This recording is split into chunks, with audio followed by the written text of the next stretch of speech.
TiWorker is a helpful process on Windows, but sometimes it likes to work a little bit too hard.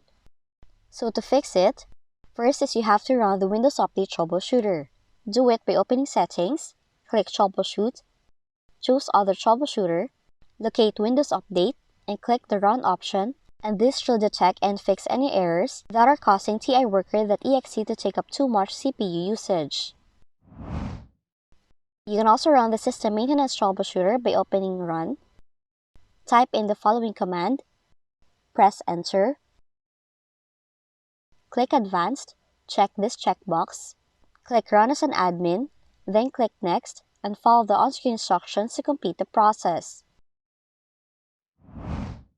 Lastly, clear the software distribution folder. To do it, open Services, double-click on Windows Update, and select Stop. Then open Windows Explorer, navigate to this path, and delete all files and folders in this directory. After that, go back to Services window and start again the Windows Update service. Now after you complete all these steps, restart your computer and check if the TiWorker is still taking up too much CPU usage. So that's how you can fix this problem in your Windows computer. If you found this video helpful, kindly like and subscribe. You may also click and turn on the notification bell so you can be notified from whenever we release new videos.